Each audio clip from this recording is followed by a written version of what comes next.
Olá pessoal, tudo bem? Meu nome é Jimmy Deglis, eu sou advogado criminalista. Estamos aqui mais uma vez para tratarmos de assuntos ligados ao direito penal, ao processo penal e à advocacia criminal.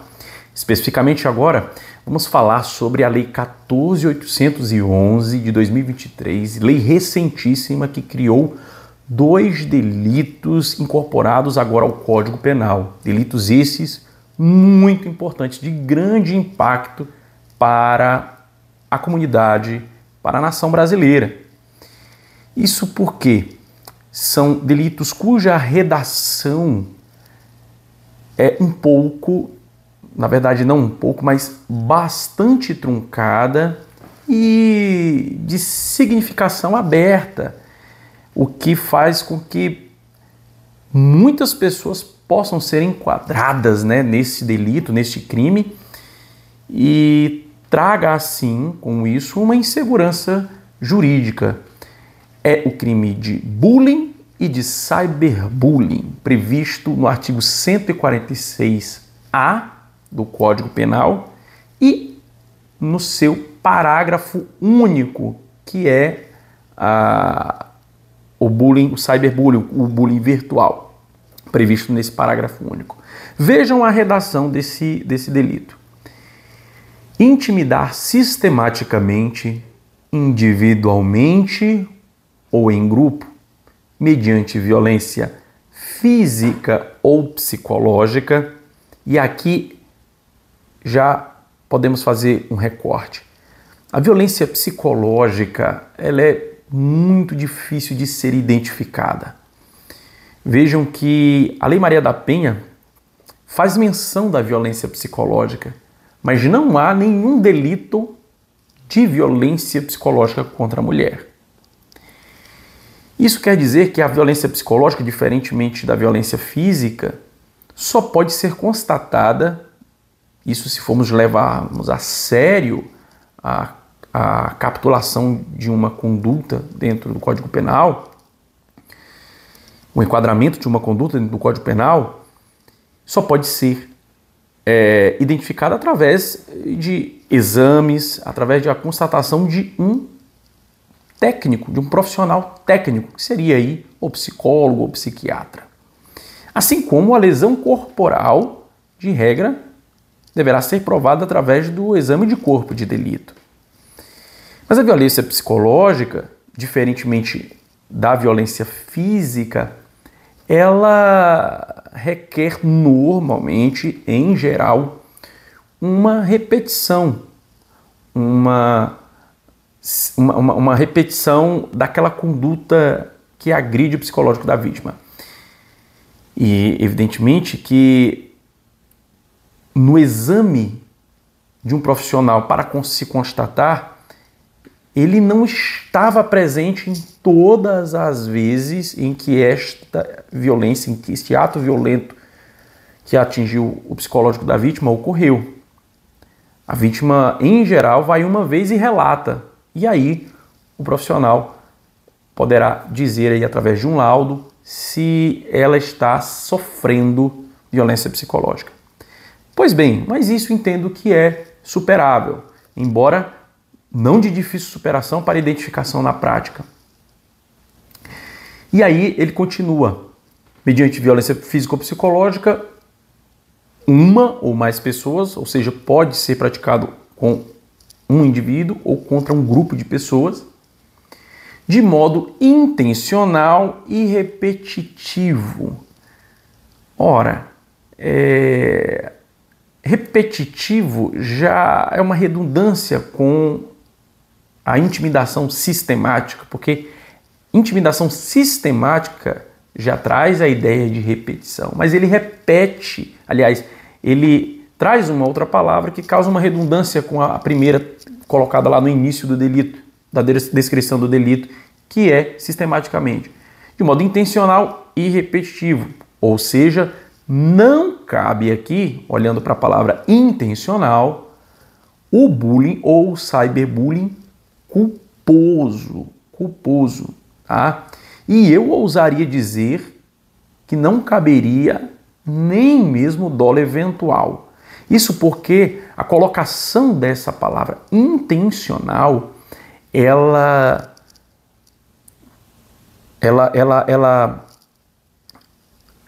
massifica, ela traz a ideia do dolo direto. Ela traz uma certeza do dolo direto. Porque no dolo eventual haveria uma certa dúvida, né, quanto à intenção. Ele tem a intenção, mas não tem. Ou seja, o dolo eventual estaria próximo à culpa consciente. Nesse caso aqui não. O tipo prevê um ato intencional. Claro que os delitos, para que sejam classificados como dolosos, não é necessário que eles tragam essa palavra intencional, porque os delitos são, de regra, dolosos. A exceção, que é a culpa, é que virá sempre prevista expressamente no Código. Mas aqui ele faz questão de colocar, de modo intencional e repetitivo. A meu sentir, não caberia aqui, não cabe aqui sequer o bullying culposo, mas também, a meu sentir, não caberia a figura do dolo eventual, em razão dessa expressão. Sem motivação evidente. E aqui é interessante. Se houver a motivação evidente, se o agente evidenciar a motivação, ele estaria praticando o delito de bullying, cyberbullying? A meu sentir, não. Porque o texto do delito aqui, do tipo penal, é claro que a ação deve ser sistemática, mediante violência física ou psicológica, contra uma ou mais pessoas, de modo intencional e repetitivo, sem motivação evidente. Ele não está dizendo aqui que, ainda que seja sem motivação evidente, caracterizará o crime. Não, ele está dizendo que a ação será sem motivação evidente. Porque se houver uma motivação evidente, estará fora do quadro construído pelo tipo penal. Já não poderá ser enquadrado aqui neste delito. Por meio de atos de intimidação. Ora, mas ele já fala desses atos de intimidação lá no início, ao falar sobre intimidar sistemática, mediante violência física ou psicológica. Qualquer ato qualquer ato que externar violência física ou psicológica. E aí ele fala de atos de intimidação, causando também uma redundância com as expressões do início do tipo penal. Porém, em seguida, ele especifica esses atos de intimidação, ou quais seriam, ou tenta numerar, na verdade, quais são os atos que causariam esse crime, né? Que gerariam esse delito. E ele fala atos de intimidação, de humilhação, ou de discriminação, ou de ações verbais, morais, sexuais, sociais, psicológicas, físicas, materiais ou virtuais. Bem, tudo que o homem pensar em fazer poderia estar aqui descrito. Está aqui descrito. O que seria uma ação moral? É um fazer? É um não fazer?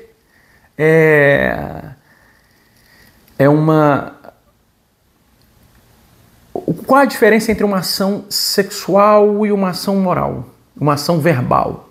A ação verbal pode ser também uma ação moral? A ação sexual também pode ser uma ação moral?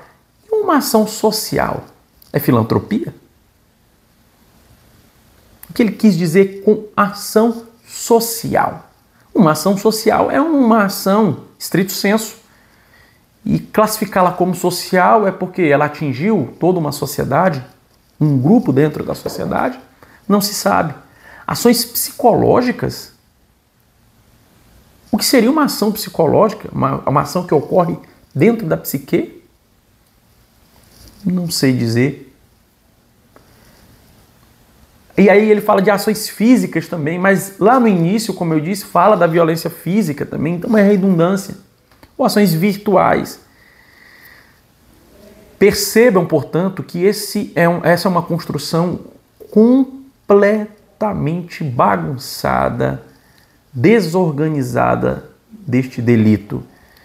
E quando ele cria o cyberbullying, é praticamente dizendo, olha, tudo isso que falamos no caput, se for praticado por meio de rede social, de aplicativos, jogos online, ou qualquer outro ambiente digital, ou transmitido em tempo real, é a intimidação sistemática virtual. Mas vejam que para o bullying a pena é ínfima. Inclusive nem tem previsão de pena de prisão, porque ele diz assim, multa se a conduta não constitui crime mais grave.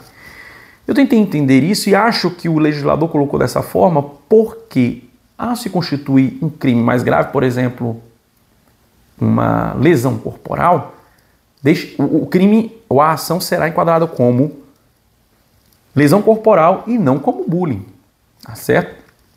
Porque o tipo aqui, ele é residual. Se a ação constituir crime mais grave, né, a pena não será essa. A aplicada será a do crime mais grave. No caso, a lesão corporal, a ameaça, são todos crimes cuja pena é maior do que este. Ocorrendo, portanto, não se aplicará este delito. E aí, a intimidação sistemática virtual, ela já tem a previsão de pena de 2 a 4 anos. Nós vemos aqui que, normalmente, como não há contato físico ali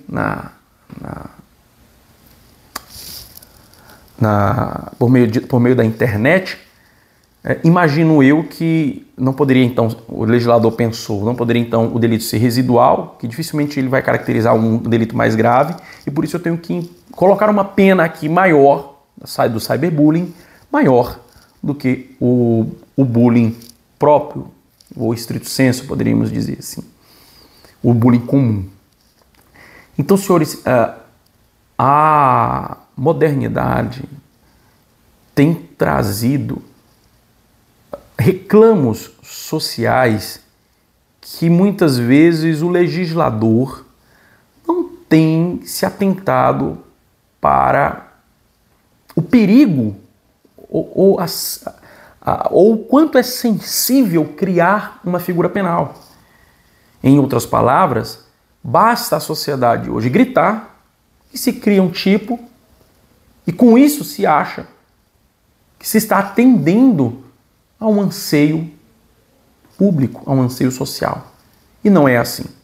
Todas as vezes que você constrói um tipo penal completamente bagunçado, desordenado como esse, você prejudica